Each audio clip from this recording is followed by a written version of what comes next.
रामायण युद्ध में हनुमान। रामायण के सुंदरकांड में हनुमान जी के साहस और देवाधीन कर्म का वर्णन किया गया है।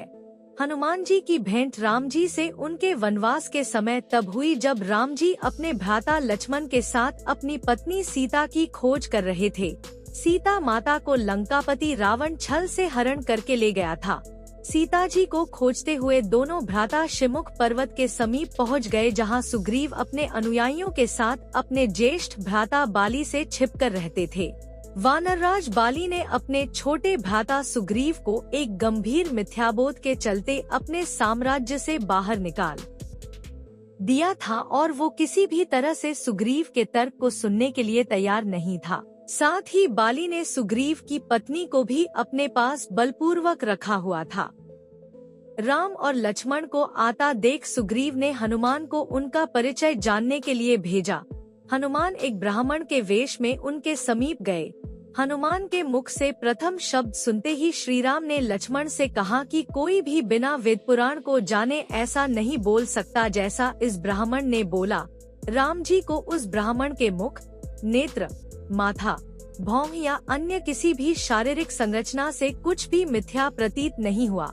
राम जी ने लक्ष्मण से कहा कि इस ब्राह्मण के मंत्रमुग्ध उच्चारण को सुनके तो शत्रु भी अस्त्र त्याग देगा। उन्होंने ब्राह्मण की ओर प्रसन्नता करते हुए कहा कि वो नरेश, राजा, निसंकोच ही सफल होगा जिसके पास ऐसा गुप्तचर होगा। श्रीराम के मुख से इन सब बातों को सुनकर हनुमान जी ने अपना वास्तविक रूप धारण किया और श्रीराम के चरणों में नतमस्तक हो गए। श्रीराम ने उन्हें उठाकर अपने हृदय से लगा लिया। उसी दिन एक भक्त और भगवान का हनुमान और प्रभु राम के रूप में अटूट और अनश्वर मिलन हुआ। तत्पश्चात हनुमान ने श्रीराम और सुग्रीव की मित्रता करवाई। इसके पश्चात ही श्रीराम ने बाली को मारकर सुग्रीव को उनका सम्मान और गौरव वापस दिलाया और लंका युद्ध में सुग्रीव ने अपनी वानर सेना के साथ श्रीराम का सहयोग दिया। सीता माता की खोज में वानरों का एक दल दक्षिण तट पे पहुंच गया, मगर इतने विशाल सागर को लांघने का साहस किसी में भी नहीं था। स्वयं हनुमान भी बहुत चिंतित थे कि कैसे इस समस्या का समाधान निकाला जाए। उसी समय जामवंत और बाकी अन्य वानरों ने हनुमान को उनकी अद्भुत शक्तियों का स्मरण कराया। अपनी शक्तियों का स्मरण होते ही हनुमान ने अपना रूप विस्तार किया और पवन वेग से सागर को उड़के पार करने लगे। रास्ते में उन्हें एक पर्वत मिला और उसने हनुमान से कहा कि उनके पिता का उसके ऊपर है। साथ ही उस पर्वत ने हनुमान से थोड़ा विश्राम करने का भी आग्रह किया, मगर हनुमान ने किंचित मात्र भी समय व्यर्थ न करते हुए पर्वतराज को धन्यवाद किया और आगे बढ़ चले। आगे चलकर उन्हें एक राक्षसी मिली जिसने कि उन्हें अपने मुख में घुसने की चुनौती दी। परिणाम स्वरूप हनुमान ने उस राक्षसी की चुनौती को स्वीकार किया और बड़ी ही चतुराई से अति लघु रूप धारण करके राक्षसी के मुख में प्रवेश करके बाहर आ गए। अंत में उस राक्षसी ने संकोच पूर्वक ये स्वीकार किया कि वो उनकी बुद्धिमत्ता की परीक्षा ले रही थी। आखिरकार हनुमान सागर पार करके लंका पहुँचे और लंका की शोभा और सुंदरता को देखकर आश्चर्यचकित रह गए और उनके मन में इस बात का दुख भी हुआ कि यदि रावण नहीं माना तो इतनी सुंदर लंका का सर्वनाश हो जाएगा। तत्पश्चात हनुमान ने अशोक वाटिका में सीत जी को देखा और उनको अपना परिचय बताया। साथ ही उन्होंने माता सीता को सांत्वना दी और साथ ही वापस प्रभु श्रीराम के पास साथ चलने का आग्रह भी किया, मगर माता सीता ने ये कहकर अस्वीकार कर दिया कि ऐसा होने पर श्रीराम के पुरुषार्थ को ठेस पहुंचेगी। हनुमान ने माता सीता को प्रभु श्रीराम के संदेश का ऐसे वर्णन किया जैसे कोई महान ज्ञानी लोगों को ईश्वर की महानता के बारे में बताता है।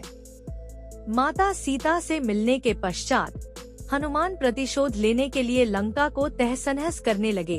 उनको बंदी बनाने के लिए रावण पुत्र मेघनाद, इंद्रजीत ने ब्रह्मास्त्र का प्रयोग किया।